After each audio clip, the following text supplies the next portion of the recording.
Trust চলে গেছে। এখানে সমাজ তোমাকে বিশ্বাস করে না। এটা কিন্তু একটা জনবাদী অভ্যুত্থান। আর কোনো শাসন স্থায়ী হয় না যদি পারস্পরিক আস্থা না থাকে। কে রাস্তা দখল নেবে? রাজনীতিটা দলের ঊর্ধ্বে গিয়ে রাস্তায় ঘটছে, প্রচলিত যে ধারণা সেটাকে উল্টে দিচ্ছে।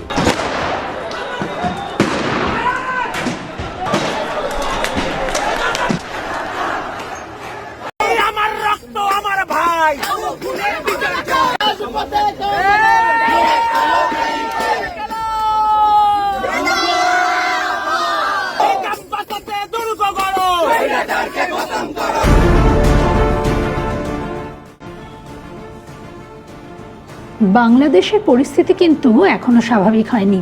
গত রবি এবং সোমবারের পর মঙ্গলবারও বাংলাদেশের সাধারণ ছুটি ঘোষণা করা হয়েছে। একই সঙ্গে বেড়েছে কারফিউয়ের মেয়াদ। কারফিউ জারি থাকছে 24 এবং 25 জুলাই, অর্থাৎ বুধবার এবং বৃহস্পতিবারেও। যদিও এই দুদিন অফিস খোলা থাকবে, তবে নতুন সময়সূচি নির্ধারণ করে দিয়েছে সরকার। মঙ্গলবার 23 জুলাই একাংশে ফিরেছে ব্রডব্যান্ড ইন্টারনেট পরিষেবা, যদিও এখনও পুরো দেশে পরিষেবা চালু হয়নি। শুধুমাত্র ঢাকা এবং চট্টগ্রামে ইন্টারনেট পরিষেবা চালু করা হচ্ছে। তবে মোবাইল নেট পরিষেবা চালু করা হচ্ছে না, শুধুমাত্র ব্রডব্যান্ড পরিষেবাই চালু হয়েছে। মঙ্গলবার রাত 8টার পর থেকেই বিভিন্ন এলাকায় ব্রডব্যান্ড সংযোগগুলো চালু হতে শুরু করে। বাংলাদেশের সুপ্রিম কোর্ট যদিও কোটা ব্যবস্থার আমূল পরিবর্তন ঘটিয়ে 93% মেধাভিত্তিক নিয়োগ হবে এই মর্মে রায় দিয়েছে, তবুও কোটা সংস্কার করে জারি করা সরকারি প্রজ্ঞাপনকে চূড়ান্ত সমাধান হিসেবে মনে করছেন না বৈষম্য বিরোধী ছাত্র আন্দোলন। একই সাথে 4 দফা দাবি জানিয়ে সরকারকে 48 ঘন্টার আলটিমেটাম দিয়েছে কোটা সংস্কার আন্দোলনের এই প্ল্যাটফর্ম। বৈষম্য বিরোধী ছাত্র আন্দোলনের মূল সংগঠকদের তরফে অন্যতম সমন্বয়ক নাহিদ ইসলাম, সার্জিস আলম, হাসনাত আবদুল্লাহ ও মাহিন সরকার মঙ্গলবার বিকেলে রাজধানী ঢাকার রিপোর্টার্স ইউনিটিতে সংবাদ সম্মেলন করে জানিয়েছেন, কোটা আন্দোলন ঘিরে যে রক্তপাত ও হত্যাকাণ্ড ঘটেছে তার দায় সরকার এড়াতে পারে না। সারা দেশে কারফিউ প্রত্যাহার, ইন্টারনেট সংযোগ চালু, বন্ধ শিক্ষা প্রতিষ্ঠান খুলে দেওয়া ও সারা দেশের সমন্বয়ক ও আন্দোলনকারীদের নিরাপত্তার দাবি নিয়ে 4 দফার এই দাবি জানিয়েছেন তারা বলছেন, বেঁধে দেওয়া সময়ের মধ্যে এই 4 দাবি না মানা হলে তারা পরবর্তী কর্মসূচি ঘোষণা করবেন। আজকের যে স্বতঃস্ফূর্ত যে একটা অভ্যুত্থান, এটার কিন্তু স্বকীয়তা এবং স্বাতন্ত্র্য আমাদের স্বীকার করতে হবে। এটার একদিকে এর একটা অতীত আছে, কিন্তু অন্যদিকে এটার একটা নিজস্ব চেহারাও রয়েছে। এটা কিন্তু রাজনীতির দিক দিয়ে ভাগাভাগি করলে চলবে না। ক্রমাগত পৃথিবী যেদিকে যাচ্ছে, এটা কিন্তু একটা জনবাদী অভ্যুত্থান। এটা তোমার রাজনীতির কক্ষ থেকে এই রাজনীতির ভাগ্য নির্ধারিত হবে না, আলাপ আলোচনার কক্ষ থেকে এটা নির্ধারিত হবে রাস্তাতে। কে রাস্তা দখল নেবে?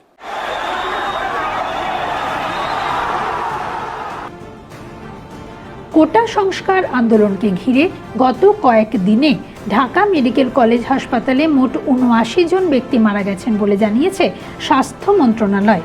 এই আন্দোলন ঘিরে সংঘর্ষে সারা দেশে ১৪১ জনের মৃত্যু হয়েছে বলে জানা গেছে। কোটা আন্দোলনের সময় সারা দেশে বিক্ষোভের জন্য বিএনপি এবং জামায়াতে ইসলামী ও শিবিরকে দায়ী করেন প্রধানমন্ত্রী। কিছুটা দায় তাদের হয়তো ছিল, তারাও ঘোলা জলে মাছ ধরতে নেমে পড়েছিল। তবে যেটা বলার, সংগঠিতভাবে কোনো কিছুর বিরোধ করলে কিন্তু পাশা উল্টে দেওয়া সম্ভব। বাংলাদেশের যুব সমাজ বারবার তা প্রমাণ করেছে। চলতি বছরের 5ই জুন কোটা পুনর্বহাল করে রায় দেয় হাইকোর্ট। সেই রায়ের বিরোধিতায় সরব হয় যুব সমাজ। কোটার বিরোধিতায় উত্তাল যুব সমাজ সরকারকে বাধ্য করেছে তড়িঘড়ি সুপ্রিম কোর্টে লিভ টু আপিল দায়ের করতে এবং যথারীতি হাইকোর্টের রায়কে বাতিল করে সুপ্রিম কোর্ট দেশের সরকারের পক্ষে রায় দিয়ে কোটা ব্যবস্থা এক প্রকার তুলে দিয়েছে। কিন্তু তার মধ্যেও প্রশ্ন থেকে যায়, কিন্তু বলছে কি আমাকে রাজাকার, যে নিজে স্বৈরাচারী। তাহলে তোমার বলার কি হক আছে? তাহলে তোমার বৈধতা সরকারের কোথায়? এখন এই যে ছাত্র অভ্যুত্থানের এই যে চেহারা, এই চেহারাটা তুমি আমাদের দেশের ছাত্র অভ্যুত্থানে 65 থেকে 68-69 পর্যন্ত হয়েছে। অর্থাৎ আওয়ামী লীগ সরকার যেভাবে জাতীয়তাবাদ গড়ে তুলতে চেয়েছে, আমাদের কি মনে করার কারণ আছে যে এটার পেছনে জনসাধারণের সম্মতি ছিল?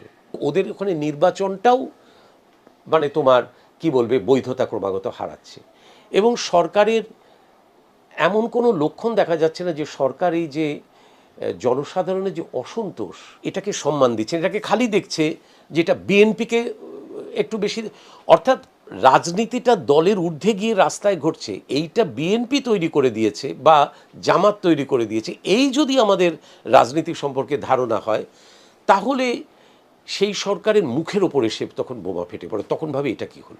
সরকারের বিরুদ্ধে এভাবে যুব সমাজ গর্জে উঠল কেন? প্রথম থেকেই কেন বাংলাদেশের হাসিনা সরকার নমনীয় মনোভাব নিয়ে ছাত্রছাত্রীদের সঙ্গে আলোচনায় বসলেন না? তাহলে হয়তো এতগুলো প্রাণ অকালে ঝরে যেত না, গোটা দেশ স্তব্ধ হয়ে যেত না। দেশের সরকারি প্রতিষ্ঠানের যে ক্ষতি হয়েছে উত্তাল যুব সমাজের বিক্ষোভের জেরে তা এড়ানো যেত, কিন্তু তা না করে হাসিনা সরকার ক্ষমতার প্রভাব খাটিয়ে দমন নীতির আশ্রয় নিয়েছিলেন। গণতন্ত্রের আড়ালে স্বৈরাচারী মনোভাবের পরিচয় দিয়েছেন তারা। তার ফলশ্রুতি দেখলাম আমরা বেশ কিছুদিন ধরেই।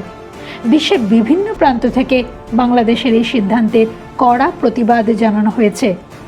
এটা কি কাম্য ছিল?